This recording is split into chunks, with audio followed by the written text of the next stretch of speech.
Willkommen.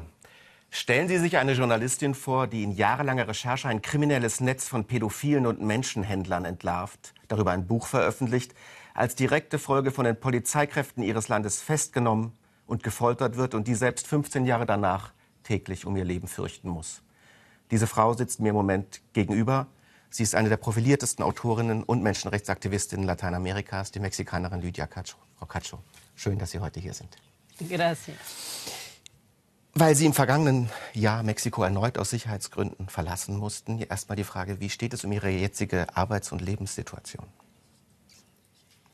Bueno, sí, en junio de 2019 un grupo de sicarios entraron a mi hogar, mataron a mis perras y fueron a intentar asesinarme. Afortunadamente no había llegado a mi casa, tuve que salir y esto se debe a que una parte de los gobernadores y empresarios a quienes yo denuncié en mis libros por pedofilia y trata de niños y niñas en el mundo, tienen órdenes de aprehensión y búsquedas por Interpol. Y ahora quieren vengarse asesinándome y tuve que salir del país y estoy moviéndome constantemente porque no quiero pedir asilo político, quiero volver a México y seguir trabajando en lo que yo sé hacer, que es periodismo. Diese angehörten, vermummten Gangster haben auch Material mitgenommen, Computer, Datenträger. Was war das für Material? Bueno, entraron en mi casa y afortunadamente yo tengo sistemas de vigilancia. Destruyeron una parte y otra no, y por eso tengo evidencia de todo. No robaron nada de valor de la casa, excepto de mi estudio, algo de evidencia sobre pornografía infantil que ellos hicieron, algo sobre una investigación que estoy haciendo actualmente relacionada con agentes del gobierno, trata de personas y narcopolítica, y una cámara, parte de mi equipo como periodista, y eso es todo lo que se llevaron. Dejaron muchos mensajes dentro de mi habitación, muy sexistas, muy violentos, con amenazas de muerte. Wie weiß man mittlerweile mehr über die Täter, über den konkreten Hintergrund dieser Bedrohung? Das war ja nicht das erste Mal dieser Art, aber es war doch sehr massiv. Sí, bueno, desde hace más de 16 años tengo amenazas de muerte por parte de los mafiosos a quienes yo denuncio. Como la Fiscalía Mexicana solo termina sentenciando 5 de cada 100 asesinatos en México, quienes denunciamos nos convertimos en los propios investigadores. Y en mi caso es lo que yo he hecho. Con las grabaciones que obtuve de los hombres que entraron a mi casa, que solo traían una capucha y una parte de la cara cubierta, los investigué, se robaron un móvil y a través del móvil los seguí hasta dónde llegaron y después obtuve su información porque suben sus fotografías en redes, en Facebook con armas largas. Yo sé quiénes son, cómo se llaman, dónde viven, le di la información a la fiscalía y después averigüé a través de otras fuentes que están pagados para matarme en México y tienen un contrato por un año. Das ist ja eine sehr massive Situation, die Sie schildern, wie auch die Thematiken, mit denen Sie sich seit 30 Jahren investigativ beschäftigen, zu den dunkelsten der menschlichen Existenz gehören. Was gibt Ihnen die Energie, diese Situation durchzustehen und wie sind Sie in dieses Feld des Arbeitens gekommen? Bueno, sin duda esto se relaciona con una educación. Mi madre, una feminista francesa muy involucrada en trabajos de derechos humanos en México. Mi padre siempre habló sobre la ética y la constancia en el trabajo. Y desde niña, creciendo en México, viví la injusticia sistemáticamente a mi alrededor, la testifiqué. Y a los 15 o 16 años decidí que quería ser periodista porque había muy malos periodistas en México. Mi abuelo me dijo siempre que podría documentar la realidad y que era lo más importante. Así que creo que esa inspiración desde la niñez y la indignación frente a la injusticia, saber que he tenido el privilegio de la educación, me ha permitido trabajar en lo que trabajo. Y bueno, también hay algo muy importante, que es que todos mis libros, que son 16 ya, han logrado de una u otra manera incidir en la sociedad. Hay muchos criminales en la cárcel gracias a mi trabajo de investigación. Y eso no todos los periodistas lo pueden decir, no todos los reporteros. Así que saber que tu trabajo es útil para la sociedad me impulsa a seguir adelante, por supuesto. Der Erfolg und die Relevanz ist das eine, der Wille, so etwas zu tun auch. Aber man braucht ja auch den Mut und die innere Festigkeit dafür. Das ist ja noch mal etwas ganz anderes. Claro, a ver, el éxito y la fama son absolutamente superficiales, fatuos, sobreestimados en la sociedad. Me parece que el prestigio en términos periodísticos es lo fundamental. Y el prestigio tiene que ver con servir a la sociedad como reportera, como periodista. Saber que lo que tú haces tiene una fortaleza moral detrás de ello y tiene una sustancia ética que no es negociable con nada ni con nadie. Y la sociedad que me lee, la gente que me lee en todos los países donde están traducidos mis libros lo sabe. Y me parece que eso es lo importante, no es la fama, es la credibilidad y el saber que mi trabajo se debe a poder mirar al otro y a la otra como iguales, a creer en la justicia profundamente. Ihr Fall ist ja auch deswegen so interessant, weil Sie mit den Jahren, auch mit der Bedrohung, zu einer Art Ikone in Lateinamerika des investigativen Journalismus geworden sind. Und Ihr Fall ja eigentlich nur beispielhaft für die Situation steht, in der sehr, sehr, sehr viele Journalisten in Ihrem Land und in anderen lateinamerikanischen Ländern arbeiten müssen. Sí, definitivamente México en este momento, según Reporteros Sin Fronteras, después de Siria, es el país más peligroso para ejercer el periodismo. Según los datos de periodistas asesinados, de periodistas perseguidos, torturados o encarcelados por hacer su trabajo periodístico. Después de México, sin duda, está Venezuela, Bolivia también en este momento, Nicaragua. Es decir, sí hay toda una explosión de ataques a la prensa, en particular a reporteros y reporteras que estamos en las calles documentando la realidad, por parte de cierto tipo de poderes factuales. Es decir, el poder fáctico, no importa si es de derecha o de izquierdas, que quiere dominar a los medios a través de las redes sociales y de las nuevas tecnologías, está dispuesto a cualquier cosa. Cada país es distinto. México, Nicaragua, Venezuela utilizan mucho a los militares y a la policía para torturar y perseguir a los periodistas. Otros países son mucho más sutiles que eso y en otros casos el narcotráfico, los narcotraficantes o los sicarios son quienes asesinan a las y los periodistas, como en Rusia. Wir werden über dieses Netzwerk und das Netzwerk, das Sie mit Ihren Arbeiten auch aushöhlen und freilegen, noch genauer sprechen. Aber holen Sie sich manchmal auch Rat bei Kollegen, die in ähnlicher Situation sind? Wir sehen hier ein Bild mit Roberto Saviano, dem Journalisten aus Italien, der in einer ähnlichen Situation lebt. 2011 haben Sie den Olof-Palme-Preis zusammenbekommen. Spricht man da miteinander? Hilft man sich da vielleicht auch? Sí, por supuesto, siempre. El trabajo en redes entre periodistas es fundamental. Siempre consultamos, Roberto es un amigo entrañable, a quien admiro y quiero mucho, y siempre estamos consultando, incluso cuando uno viaja al país de otro, siempre se ayuda mucho, porque como sabes, los periodistas cada vez estamos en situaciones más precarias en términos económicos, y sin las redes de otros periodistas en los países no podríamos seguir haciendo nuestro trabajo de investigación, porque no tenemos detrás una gran protección mediática, ¿no? En general, por lo menos para nuestros países como Italia, como México, Rusia, Nicaragua, etcétera, los medios grandes ya no quieren periodistas como nosotros, no quieren reporteras y reporteros que hacen el trabajo a profundidad, que le dan seguimiento durante 1, 2 o 10 años a un caso. Quieren periodistas que hagan la nota rápida, la que desaparece instantáneamente, pero que hace mucho escándalo. Würden Sie auch sagen, dass es dann einen Verfall der journalistischen Kultur gibt, nicht nur durch den äußeren Druck von Drogenkartellen und Politikern, sondern dass die Medien selbst auch eine Oberflächlichkeit pflegen, die ihrem Auftrag gar nicht gerecht wird? Absolutamente. Sin duda, los medios de comunicación se han convertido en algo más superficial en la gran mayoría de los países. Las nuevas tecnologías han colaborado para que el escándalo sea más importante que la realidad, que la verdad. Y esa es una discusión casi filosófica para todo el mundo, pero importantísima, imprescindible.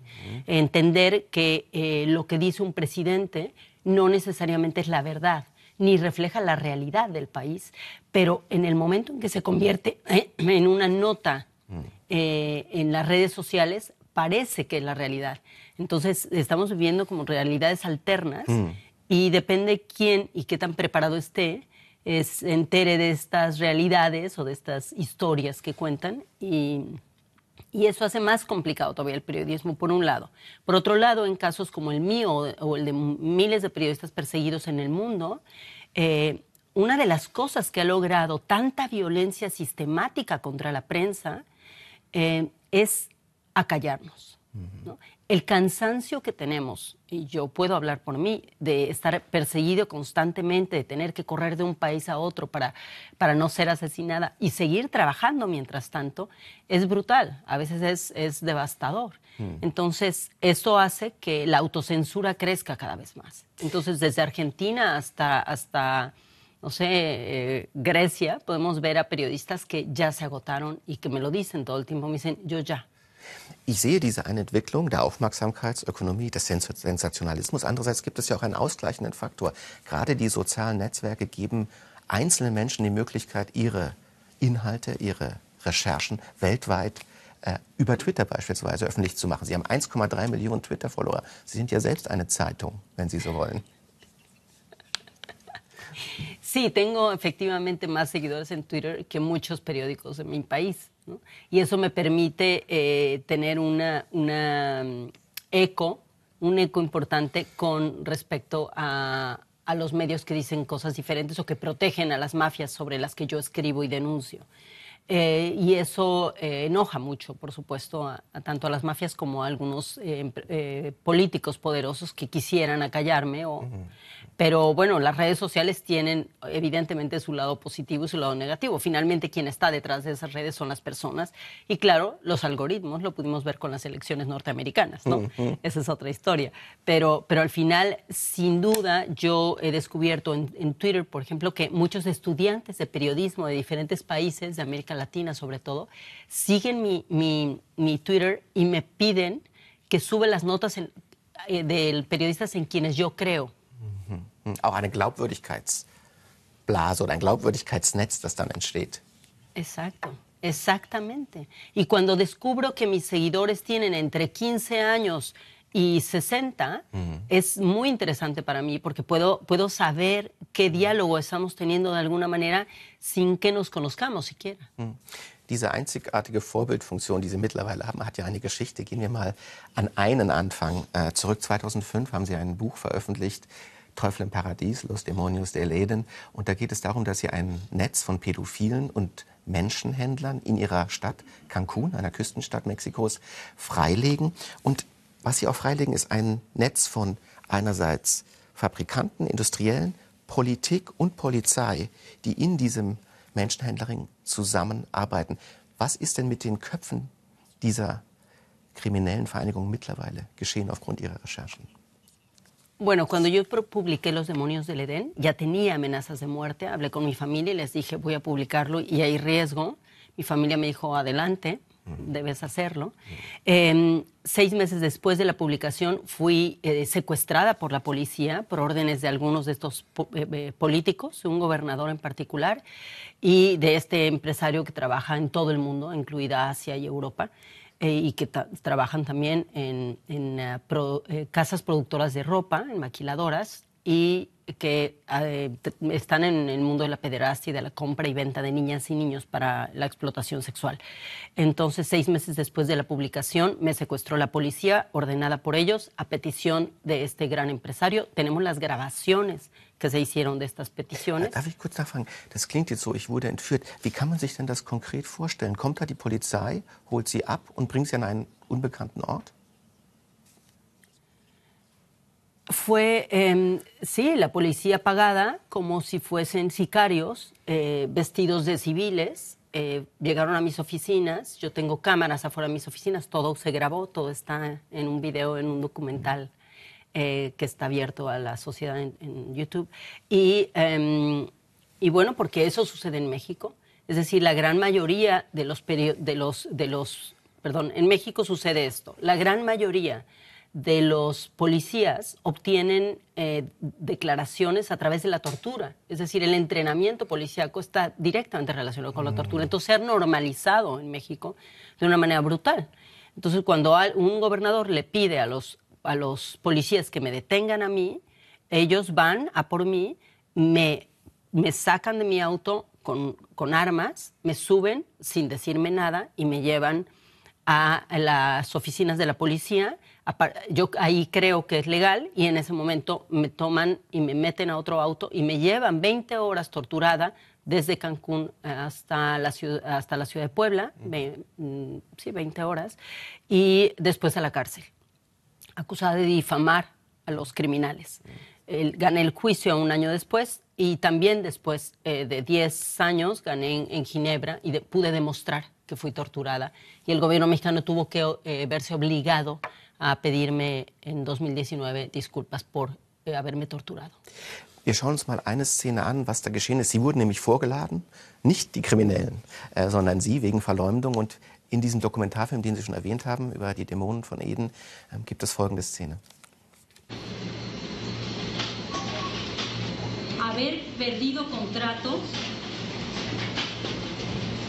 a raíz de la publicación de mi libro. Pruébenlo, señora. Pruébenlo en los tribunales, no en los medios. Ya estoy cansado de sus asquerosidades. Eso es punto y final, señora. Irreparable el daño que hizo la señora. Irreparable. No lo puedo cuantificar. Difamadora, asquerosa, perversa. No puedo más calificativo. Das war jetzt einer der von Ihnen Beschuldigten, ein Industrieller, ein Textilindustrieller, der Teil dieses Netzes war. Was ist denn mit ihm beispielsweise seither geschehen? Él es un empresario que fue muy amigo de varios presidentes de México, que es un multimillonario libanés que trabaja en todo el mundo, tiene empresas por todo el mundo y ha invertido mucho dinero en campañas políticas. Es así como se crean las redes criminales, ¿no? A través del dinero sucio que llega a las campañas políticas y entonces, claro, desde el presidente Vicente Fox hasta los demás presidentes tuvieron que protegerlo porque ellos tenían fotografías con él y aparecían con él como el gran donante para las campañas. Y de pronto resulta que ese donador es un pederasta, está vinculado con lavado de dinero en todos los países que terminan entre otros en Suiza, y está involucrado también en el asesinato, en mandar asesinar a personas, incluida yo. Ahora, este hombre que me gritaba en la corte es uno de los más buscados por Interpol por mi caso. Und wissen Sie, wo sich derzeit aufhält? Oder was? Sé perfectamente dónde se encuentra, la Interpol lo sabe, ya les di la información, sé el hotel exactamente en el que se encuentra y en qué país está. De hecho, cuando escapó de México, en cuanto salió la orden de aprehensión, una persona de una línea aérea en México me llamó por teléfono para decirme, se acaba de subir al avión y va a tal lugar. Y así sucede, la sociedad todo el tiempo está informando y tratando de detenerlos cuando sabemos que la autoridad no lo hará.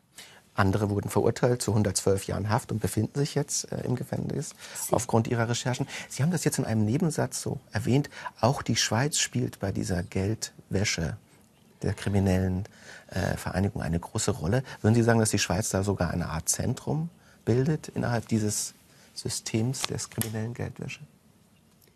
Sin duda, cuando hice la investigación para mi libro Esclavas del Poder, justamente perseguí a todas las mafias durante 5 años alrededor del mundo y entrevisté a banqueros de diferentes países especializados en antilavado de dinero y uno de ellos en Ginebra. Y él me explicó exactamente cómo es que surten las cadenas de lavado negro, de dinero negro, para lavarlo y terminar en algún banco suizo, generalmente a nombre de las esposas o los hijos de los criminales, de los políticos, etcétera. Y posteriormente este dinero termina invertido en alguna empresa europea que invierte en México en construcciones o en cualquier otro tipo de negocios grandes y entonces llega y es dinero blanco ahora. La mayoría del dinero que yo documenté tiene que ver con la trata y esclavitud humana. Wenn Sie das so erzählen, denkt man ja, es liegt doch alles offen. Es ist doch alles klar. Es gibt ja keinen Informationsmangel. Es gibt offenbar nur einen Exekutionsmangel. No, definitivamente la información la tenemos. En todos mis libros puedes encontrar absolutamente toda la evidencia. Por eso soy una de las pocas periodistas en México que se ha convertido también en testigo en ciertos casos. A mí me han llamado de Argentina donde han detenido a personajes que se han dedicado a la trata de personas, muy importantes, muy poderosos, o de México, de Estados Unidos, como testigo, porque obtengo más información como reportera de la que obtienen las propias autoridades a veces, por el tipo de investigación que yo sé hacer. Yo me infiltro, yo hago mucho periodismo de infiltración, porque es necesario, si no estaría muerta, ¿no? Y la evidencia está ahí, pero las autoridades se coluden, terminan haciendo negocios con estos grandes hombres de poder. Yo no denuncio al pequeño explotador de la calle. Yo denuncio a todos aquellos que desde el poder de arriba están haciendo eso, exactamente, a los verdaderos responsables. Das ist ja wahrscheinlich eine Frage, die Sie sich auch schon gestellt haben. Wenn man die Macht dieser Menschen kennt, die Kompromisslosigkeit auch der Kartelle, dann könnte man ja sagen, wenn man mich aus dem Weg räumen wollte, dann würde man das können. Was glauben Sie, ist es, was Sie schützt, noch schützt, so lange geschützt hat? Bueno, ya lo han intentado varias veces. Casi siempre alguien me ha avisado, incluso una persona, un hombre que estaba en prisión, al que le pagaron para matarme, había leído uno de mis libros y me había visto en la televisión y decidió avisarle al guardián de la cárcel que me iban a ir a matar ese día, y el guardián de la cárcel me llamó. Y todo el tiempo me sucede, entonces yo salgo, siempre tengo mi pasaporte y una pequeña maleta y salgo y me muevo a todas partes. Bereit, in 10 Minuten woanders zu sein, ihr ganzes Leben umzustellen. Siempre. Tengo más de 15 años con un pasaporte en la mano y una pequeña maleta, sabiendo que tengo que volar a algún lugar del mundo, y a veces es Serbia y a veces es Marruecos, donde sea, donde tenga que estar para estar viva. Yo sé que ellos podrían matarme si quieren hacerlo. Lo supe cuando hablé con Ana Politkovskaya, que me decía no se van a atrever, y después la mataron. Aprendí la lección con ella, a quien yo quería y admiraba mucho. Y con más de 15 amigas entrañables que han asesinado en México periodistas porque no se salieron en el momento, ¿no? Entonces, bueno, pues sí soy como una reportera errante que tiene que ir allá salvando su vida, pero está bien. Yo creo que a veces es muy cansado, pero en todas partes encuentro alianzas y gente que está dispuesta a ayudar y a seguir trabajando conmigo. Aber wie ist denn das? Man kann ja das auch sozusagen philosophisch von innen angehen, in dieser ständigen Todesnähe zu leben. Dann kann man sagen, wenn es so sein soll, dann soll es so sein, dann war es das wert. Eine Art Fatalismus, der aus dem Wert der Arbeit kommt. Sí hay un cierto fatalismo por un lado, pero por otro lado creo que es muy importante entender para qué haces periodismo. Yo lo tengo muy claro. Yo soy periodista porque el periodismo es una especie de linterna que ilumina aquello que está oscuro, ¿no? Y cuando sabes que yo sé, por ejemplo, que con Demonios del Edén, el líder de este grupo que compró y vendió a 200 niñas y niñas de entre 4 y 13 años para explotación sexual, y que teníamos los videos y la evidencia, está ahora con 113 años de prisión, que es la primera sentencia histórica para Latinoamérica. Pienso, esto vale la pena, ¿no? Porque se hace un ejemplo jurisprudencial que antes no existía. Y lo mismo sucede con muchos otros. Los policías que me torturaron son los primeros policías en la cárcel sentenciados por tortura en México. Also Journalismus wirkt, hat einen wirklichen... Por supuesto. Ja. Claro, y hay que seguirlo demostrando. Y si yo me he convertido, como has dicho tú, en una especie de símbolo, hay una responsabilidad allá que va más allá del ego, de si soy famosa o no soy famosa. Es, soy o no responsable de lo que hago. Y cuando la muerte está cerca, no es solo de mí. En un país de más de 150 millones de personas, hay más de 10 feminicidios diarios en México. La muerte está cerca de todos. Yo vivo en un país en guerra. Ja. Das ist ja auch etwas, was man sehr schwer verstehen kann, diese Kultur des Todes, gerade gegen Frauen, die in ganz Lateinamerika sehr stark ist, sehr präsent, den Alltag bestimmt. Was würden Sie denn sagen, sind da die Faktoren zwischen einerseits korrupter Politik, korrupten Polizeikräften und natürlich auch der Macht der Drogenkartelle? Wie würden Sie diese Druckverhältnisse beschreiben? Bueno, sin duda están correlacionados con algo que es un asunto cultural de fondo. No podemos estudiar la forma sin el fondo. El fondo siempre es la cultura del machismo. El machismo impone al que tiene más poder sobre el que tiene menos, al hombre sobre la mujer, al hombre de poder sobre la mujer, con o sin poder. Y esto es muy importante cuando hablamos de todas las formas de violencia y particularmente la violencia sexista. Como en las guerras no solamente toman las tierras, lo primero que toman son los cuerpos de las mujeres en todo el mundo. Y eso es machismo. Ahora, ¿qué vemos en México? Lo vemos retratado de una manera más cruel. ¿Por qué? Porque los grupos de narcotráfico, toda la delincuencia organizada, no solo el narcotráfico, se dedica a tomar a las mujeres y a las niñas como objetos sexuales para su placer. Y el hecho de que esto se normalice culturalmente en las series de televisión y en todas partes como algo sofisticado y se relacione también con la prostitución, con la promoción de la prostitución como algo a lo que las chicas deben aspirar, como en Colombia o en México, etc. Als eine Art Karriere wird das verkauft, ja. Casi como una carrera. Es decir, cuando tú no tienes opción frente a un mundo tomado por la delincuencia organizada y tú eres una mujer cuyo único camino puede ser la muerte por feminicidio o el convertirte en una muñeca sexual de algún hombre de poder que te protege y te dé una vida medianamente digna, muchas jovencitas terminan acá. No porque quieran, sino porque la otra opción es la muerte. Y frente a la muerte casi nadie quiere otra cosa, más que salvarse. Y si la única opción es esa allá van. Por ahí el tema de la esclavitud humana y por qué aumenta la esclavitud sexual. Y por otro lado, lo del feminicidio en todo el mundo y en particular en Latinoamérica se incrementa en la medida en la que vemos los éxitos del feminismo. Es decir, a la medida que podemos notar cómo las mujeres hemos avanzado en derechos y sobre todo en derechos sobre nuestro cuerpo y sexualidad y placer, millones de hombres ignorantes de su propio ser y de la igualdad también, criados en el machismo desde la infancia, lo que hacen es nutrir solamente la rabia contra estas mujeres que le han roto su esquema esencial de vida, de amor, de erotismo, y entonces por eso las persiguen. Las mujeres, mientras más se divorcian en todo el mundo, en Europa igual, las persiguen más. En España aumentó el feminicidio porque los hombres están muy enojados con las mujeres que se liberan de la violencia. Also es gibt da eine Unruhe, die nochmal diese Gewaltspirale weiter anheizt, wenn ich sie richtig verstehe. Aber wenn ich Sie auch gehöre, denkt man, in Mexiko gibt es eine besonders todbringende Konstellation von einer Kultur des Machismo, einem schwachen, korrupten Staat und einem unglaublichen Macht- und Geldzuwachs der Kartelle. Und diese drei Faktoren ergeben sozusagen den perfekten Sturm für die Frauen.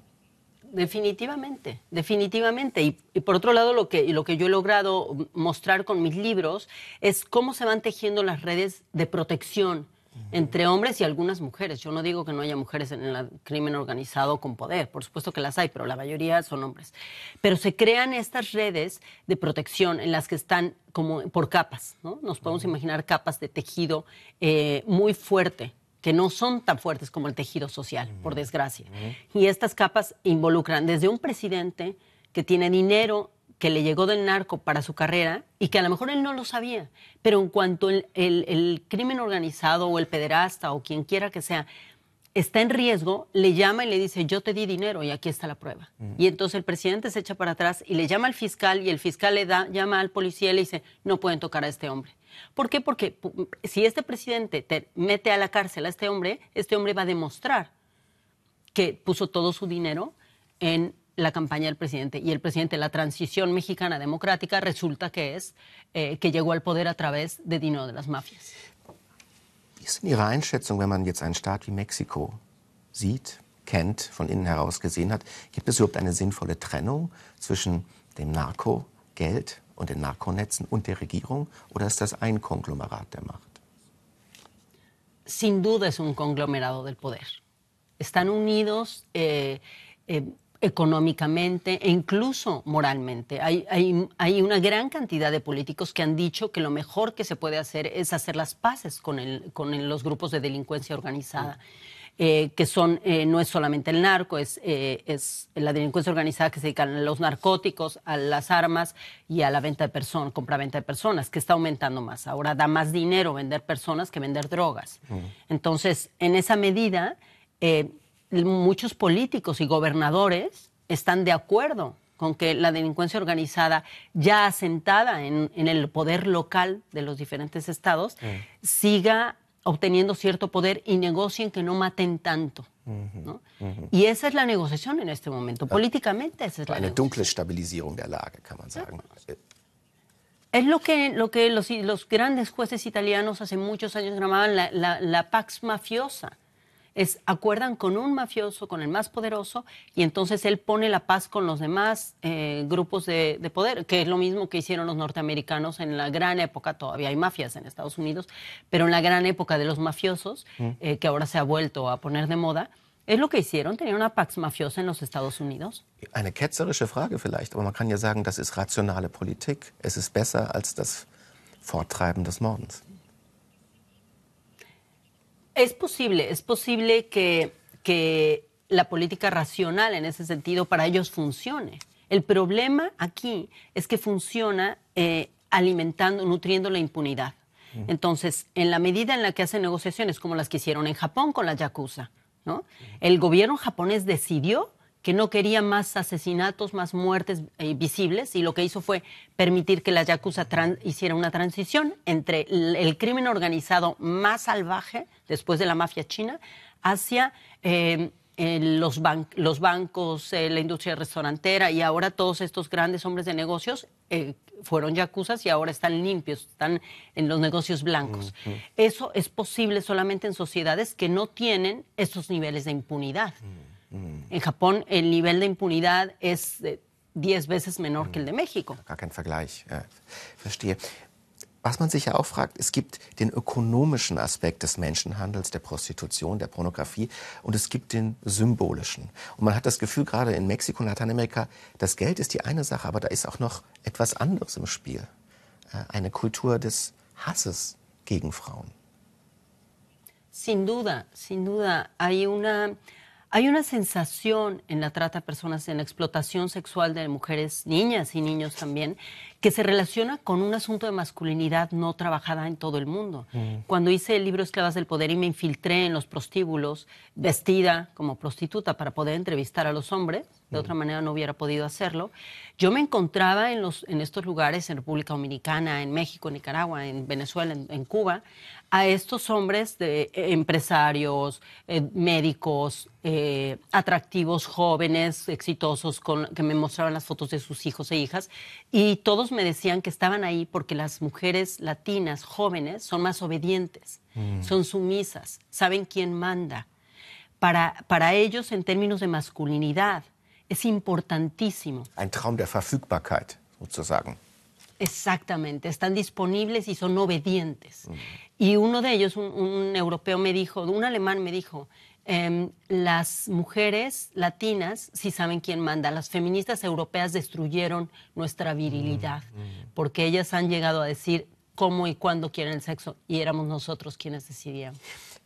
Das eine versteht man kann verstehen, wie es zu diesem Pfad kommt, dass man sagt, man will nicht die Erfolge des Feminismus haben in seinem Leben und deswegen geht man in andere Kulturkreise, in denen das nicht fortgeschritten ist. Ich will dir eine kleine Geschichte erzählen. Ich war im September selbst in Mexiko und habe auch mit Journalistinnen gesprochen und eine sagte mir dann, in Querétaro war das, mit Tränen in den Augen, sie berichtete davon, dass immer noch einfach täglich Frauen verschwinden.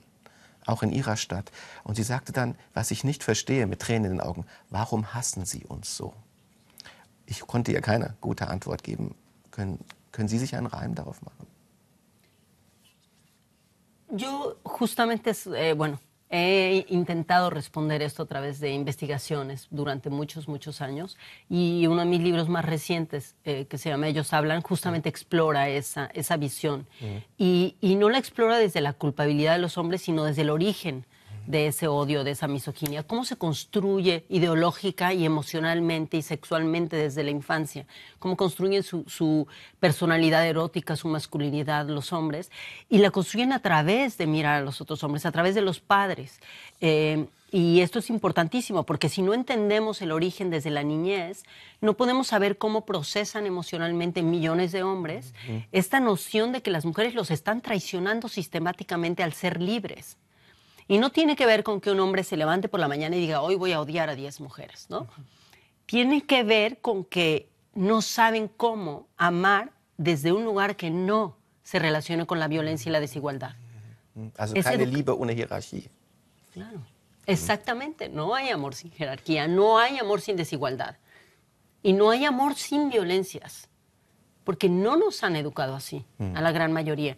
Entonces estos hombres de pronto descubren que tuvieron un padre violento cuyo ejemplo pueden seguir para convertirse en hombres de verdad. Simone de Beauvoir ya decía, las mujeres no nacen, se hacen, pero los hombres también, no nacen, se hacen masculinos o viriles de cierta forma. Und dieses Buch, das Sie geschrieben haben, Ellos Hablan, das erscheint nächstes Jahr im Herbst jetzt auch auf Deutsch. Das ist ja sehr interessant, weil es auch eine Folge von Me Too ist. Die Frauen sprechen und Sie haben sich gefragt, wie Ellos Hablan heißt, die Männer sprechen jetzt sprechen wir. Sie haben Männer interviewt, die Sie gefragt haben, was ist eigentlich der Kern ihrer Männlichkeit und wie wurden sie zu Männern gemacht? Und was mich sehr überrascht hat, aber auch beeindruckt hat, dass Sie sagten, in diesen Interviews gab es einen Moment, in dem alle Männer geweint haben, als sie diese Szenen erinnerten. Fue profundamente conmovedor hacer esa investigación. Primero pensé que los hombres no querrían hablar sobre esto. Y lo primero que me sucedió es que la gran mayoría de los hombres que entrevisté me dijeron, nadie me había hecho estas preguntas nunca en mi vida, incluso intelectuales. Desde el jardinero hasta el intelectual, todos estaban un poco azorados frente a ello. Después, todos me decían, Lidia, no va a servir la entrevista porque yo no viví violencia en la niñez. Y cuando lees las historias son brutales. Y te das cuenta cómo normalizaron la violencia ejercida por su padre, su abuelo, el maestro, el sacerdote, los hombres ejemplares en sus vidas. Justamente por eso, porque la asumieron como parte de la masculinidad natural. Und gibt es da solche Einweihungsrituale, wie dass man zusammen ins Bordell geht oder zusammen irgendetwas Gewalttätiges tut? Gibt es da ein Muster, das Sie gesehen haben?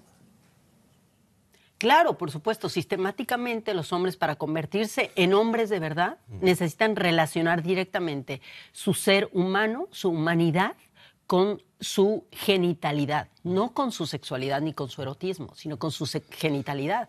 Por eso cuando entran en crisis después de los 45, 50, se rompe ese paradigma y no saben a dónde ir, porque no está relacionado con el erotismo y las emociones. Se está relacionado con la genitalidad, es decir, el poder genital del hombre se relaciona siempre con el poder de la conquista, de la batalla, ¿no? De la dominación. Und es klingt jetzt so, als ob es gar keine Mütter gäbe. Ich meine, das Unwuchtige an dieser Kultur ist ja auch, dass es diese Frauenverehrung, die Maria gibt, die Heiligkeit der Frau. Haben denn die Mütter in dieser Sozialisation der Männer gar keine Rolle?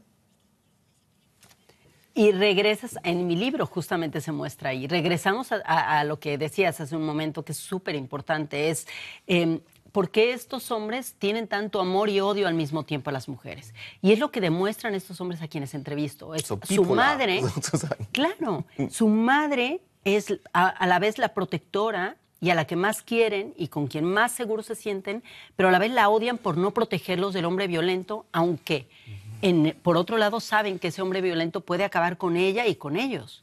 Porque la madre casi siempre en casos de violencia se pone en medio.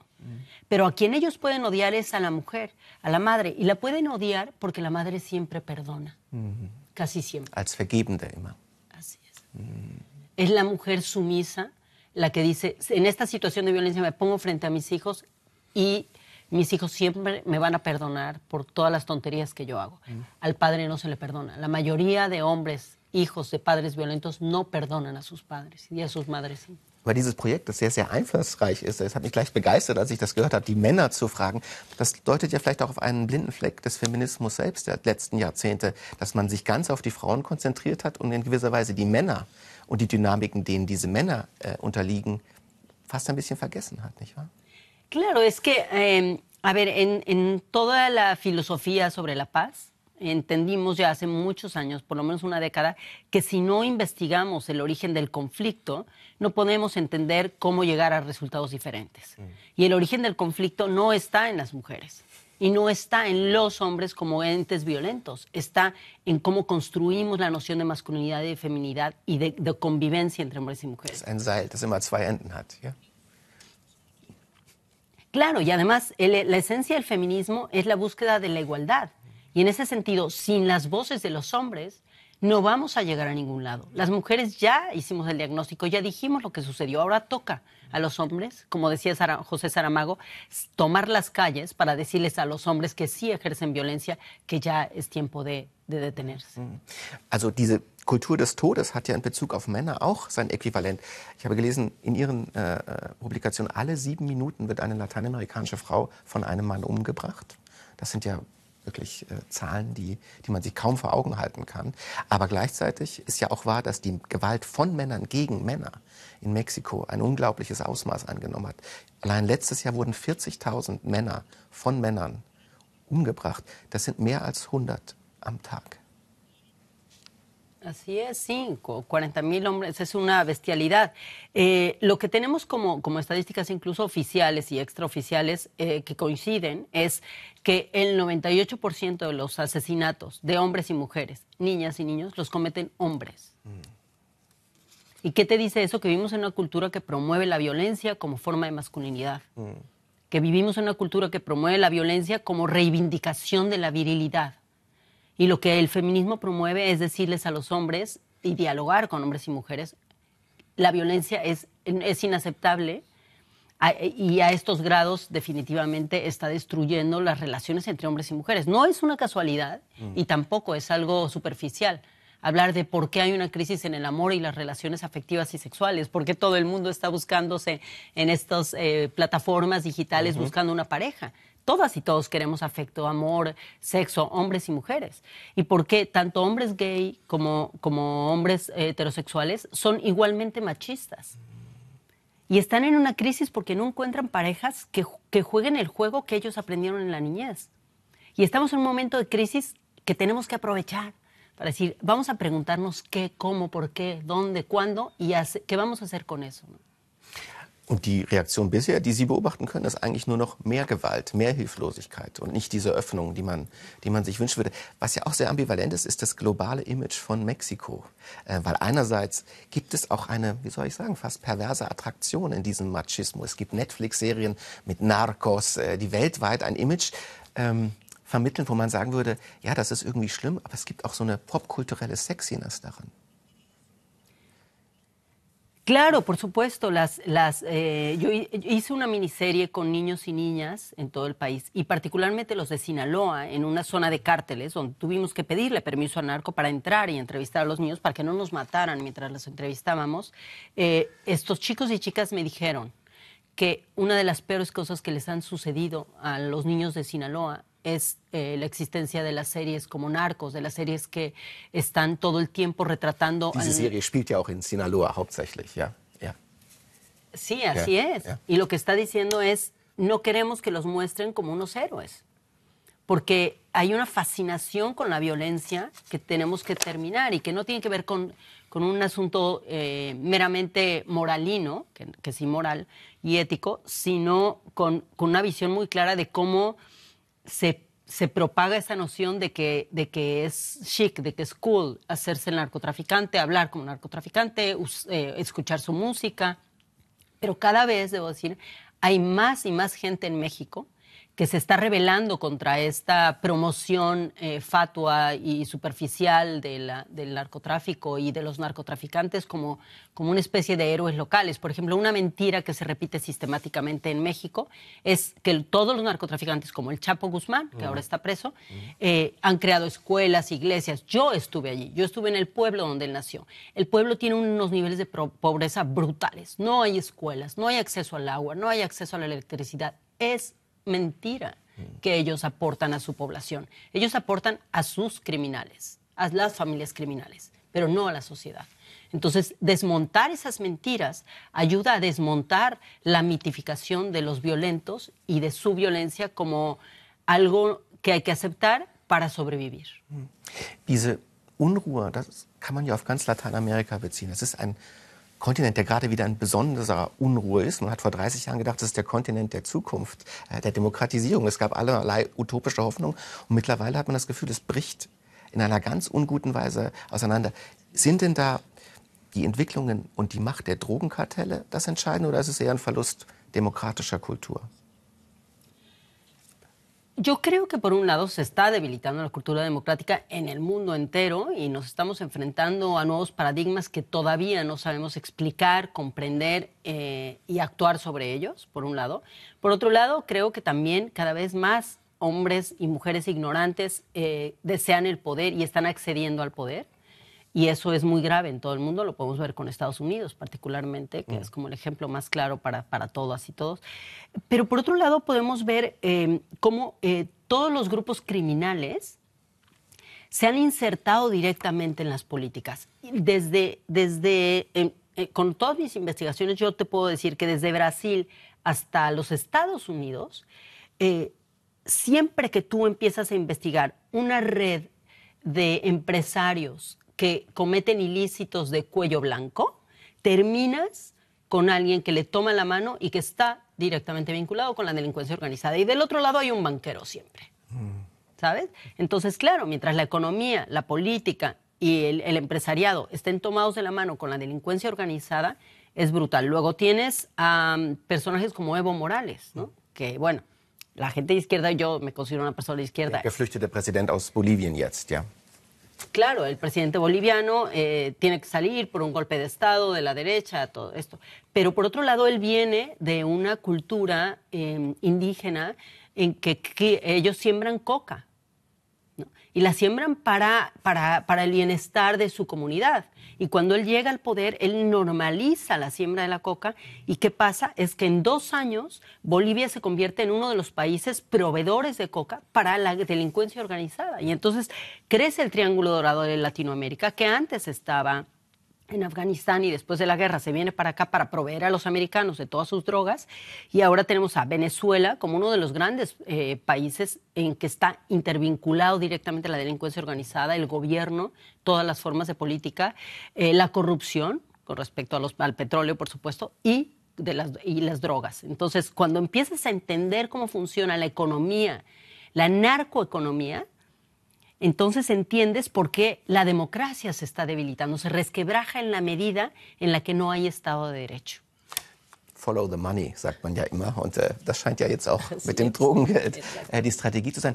Es gibt parteipolitische Probleme, institutionell, aber es passiert ja auch viel Gutes, insbesondere in Bezug auf die Frauenbewegung. Es gab gerade im letzten Jahr eine große Massenbewegung. Wir sehen hier mal ein Beispiel aus Chile, wo sich Frauen gegen diese Gewalt gemeinsam erheben.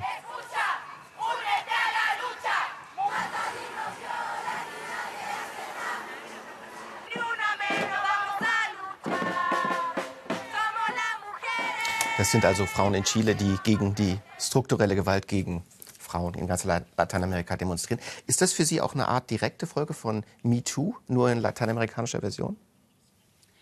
Sí, definitivamente, porque lo que podemos ver con todo este movimiento que comenzó en Chile y que ahora se ha reproducido en todo el mundo, incluso vemos a mujeres de diferentes etnias, de diferentes grupos indígenas en su propia lengua haciendo este performance, que es una maravilla. Lo hemos visto hasta París, desde París hasta Bolivia y otros, bueno, por supuesto Chile, México, etcétera. Y sí tiene que ver con eso, tiene que ver con que Me Too despertó a las jóvenes que ahora están en un proceso para entender cómo vivir una vida sin sexismo, pero también sin hacer negociaciones con su sexualidad. Y es un proceso de aprendizaje, porque todavía hay muchas mujeres jóvenes que dicen yo soy feminista, pero por otro lado quieren seguir tomando los privilegios del embrismo, ¿no? De esta cosa en la que se someten para obtener los privilegios. Y es parte de una crisis ideológica de identidad y cultural que estamos enfrentando, pero es una maravilla, porque en la medida en la que han salido a las calles, también muchísimos hombres se han sumado a esto, y esto descubrimos que cada vez hay más hombres a favor del feminismo, lo cual también es muy reparador. Y también la ultraderecha está atacándoles porque se sienten aludidos y dicen yo no soy violador, porque parte de la canción dice el violador eres tú. Y se refiere Was ja auch eine sehr problematische Mitteilung an alle Männer ist, dass man nur weil man Mann ist, automatisch zum Vergewaltiger erklärt wird. Es que eso no dice la canción. De hecho, está basada en un poema que a su vez está basado en un libro de una gran investigadora brasileña que habla sobre el tema de la violación. Y lo que ella dice es esto, es cada vez que tú dices el violador eres tú al aire, el que se lo ponga, en México decimos quien se pone el saco. Wer immer sich angesprochen fühlt, ja. Exactamente. Quien se siente aludido debe reflexionar por qué. A mí si alguien grita en las calles mujer asesina, yo me sigo o volteo a buscar a la mujer asesina. Jamás me sentiría una mujer asesina o mujer maltratadora de hombres. Jamás lo haría. ¿Por qué tantos hombres se sienten aludidos cuando dicen el violador eres tú? Deberían de voltear a buscar al violador. Si sienten que son ellos, la pregunta es ¿por qué? Algo dentro de ti te dice, te da miedo. Y ahí te doy la respuesta. En mi libro ellos hablan, la mayoría de los hombres me dijeron que a quien más miedo le tienen es a los otros hombres. Y sobre todo a sus amigos que son muy violentos. Por eso no se atreven a rebatirles cuando ejercen violencia. Diese MeToo-Bewegung hat eine kommunikative Schleuse geöffnet, kann man sagen, für Männer, für Frauen. Aber natürlich könnte man auch sagen, das sind doch sehr First-World-Problems. Probleme, die vielleicht sich in Lateinamerika ganz anders stellen. Anders gefragt, gibt es auch eine feministische Perspektive, die sagt, unsere Probleme sind so anders, dass man gar nicht von einer Bewegung global sprechen sollte und können? No, sucedió algo muy interesante cuando salieron las actrices de Hollywood con Me Too. Mónica Ramírez, la líder de las mujeres campesinas migrantes de Estados Unidos, les escribió una carta bellísima que se puede ver en internet en todos los idiomas, donde les responde, qué bueno que ustedes, las blancas norteamericanas ricas y actrices, descubrieron esto, el sexismo, pero quiero platicarles que nosotras las campesinas llevamos 20 años trabajando con un Me Too que ustedes no han escuchado, y que la que comenzó con esto fue una mujer negra que había vivido lo peor como trabajadora doméstica. Entonces, esto se unió y es lo que está sucediendo en todo el mundo y me parece que es importantísimo. Hay mucha gente que no lo entiende, hay mujeres jóvenes sobre todo, que de pronto salen a un bar, lo que sucedió con un famoso presentador de televisión, salen a un bar, el presentador se le acerca e intenta dialogar con ella, le invita un trago y de repente es Me Too porque le invitó un trago. Eso es una tontería, eso no es acoso ni hostigamiento. Tú puedes decir sí o no, a hombre o a una mujer. Ahora, eso está debilitando los argumentos más sólidos sobre la violencia contra las mujeres, la violencia real, concreta, ¿no? Y la violencia que tiene que ver con el ejercicio de poder en el ámbito laboral, ¿no? Que es cuando el Me Too ha despertado esta noción desde las campesinas y las trabajadoras domésticas hasta las actrices y cualquier otra mujer en cualquier ámbito, que para acceder al trabajo ha tenido que callarse frente a alguna forma de violencia sexista, al acoso, al hostigamiento, no solo sexual, sino la humillación por su apariencia, por no ser suficientemente femenina, etc. Entonces, creo que eso es uno de los grandes descubrimientos de Me Too y que muchos hombres también están descubriendo que fueron agredidos por otros hombres, por ejemplo, en el mundo de la actuación, ¿no? También, justamente por no cubrir con las apariencias y las expectativas del machismo. Sie haben jetzt 15 Jahre lang länger in dieser Situation gelebt. Die verschärft sich, sie wird offenbar nicht besser. Was sind denn jetzt Ihre nächsten Projekte aus dieser Situation heraus? Bueno, ahora que tuve que salir y estoy viajando por diferentes países para mantenerme segura, acabo de terminar un libro que voy a presentar, espero, en abril, y estoy escribiendo otro libro infantil también para chicos y chicas. Y bueno, pues seguir trabajando y seguir viva, sobre todo, es lo más importante por el momento. Wir haben jetzt sehr darüber gesprochen, wie problematisch alles ist, wie verheerend die Situation ist. Wenn man nach Mexiko, nach Kolumbien reist, spürt man ja auch etwas anderes. Man spürt Menschen mit Energie, mit einer Lebensfreude, mit so viel Zukunftshoffnung. Diese pathologische Beschreibung, so wahr sie ist, man spürt sie ja eigentlich nicht, wenn man durch diese Länder reist. Sí, a ver, lo que pasa es que esa es la vida, ¿no? La vida de todo ser humano, no importa qué nivel socioeconómico tengas, conlleva sufrimiento, felicidad, angustias, etcétera, etcétera. Y yo creo que eso se representa en países como los nuestros, particularmente en México, esto que Gabriel García Márquez, el escritor, decía que era el realismo mágico de los mexicanos y muchos otros autores lo repitieron hasta el cansancio, igual que Colombia o Argentina, tiene que ver con esta cultura de la aceptación de la diversidad, por un lado, y por otro lado, el saber que no importa qué tanto hayas sufrido, siempre podrás sobrevivir mientras sigas viva, ¿no? Es como una contradicción en sí misma, pero es así. Y yo misma lo vivo. Yo de pronto me pregunto, ¿cómo es posible que esté así? O la gente me dice, ¿por qué sales sonriendo si eres una perseguida? Que bueno, porque lo último que yo voy a permitir que las mafias me arrebaten es mi derecho a la felicidad. Man kann ja auf den Gedanken kommen, dass diese mehr angespannte Situation mit den Vereinigten Staaten zu einer Art Vereinigungsgefühl, zu einer Art kulturellem Selbstbewusstsein von Lateinamerika führt, wo man sagt, wenn das so ist, dann müssen wir auch anders über uns selbst nachdenken. Sin duda. Sin duda, me parece que una buena parte de la sociedad norteamericana está empezando por primera vez, tal vez en la historia contemporánea, a reflexionar sobre su endogamia, esta forma de vivir encerrados en un país que creían que era el país de las libertades, la policía del mundo, el país perfecto, con su presidente negro perfecto, todo lo que tenían, y de pronto, ¡pum!, les llega un presidente prácticamente enloquecido con el poder y muestra esta otra América. Es decir, Trump es la mitad de los Estados Unidos. La mitad de los norteamericanos piensan como él. Y inmigrantes y mexicanos, aunque les ataque, y mujeres, aunque les ataque, piensan como él, ¿no? Entonces Estados Unidos está cometiendo esta locura. Lo que acaba de hacer con Irán es brutal. Tiene aterrado a medio mundo, ¿no? Y entonces lo que sucede es que Latinoamérica y el mundo está diciendo, bueno, pues allá el país de las grandes libertades, el país más sólido, el país más estable, resulta que por una persona que demuestra que no son lo que son, ¿no? No es nuestro ejemplo a seguir, pero tampoco nos va a dar órdenes. Y por eso algunos presidentes, como el de México, están empezando a responderle a los Estados Unidos, esto nos va a suceder por primera vez en la historia de México. Man sieht hier Ihre Energie ungebrochen, Ihr Wille ungebrochen. Irgendwann wird es ja den Punkt geben, an dem Sie zurückschauen und sagen, das wollte ich erreichen oder das hätte ich erreichen wollen. Was wäre denn diese Vision?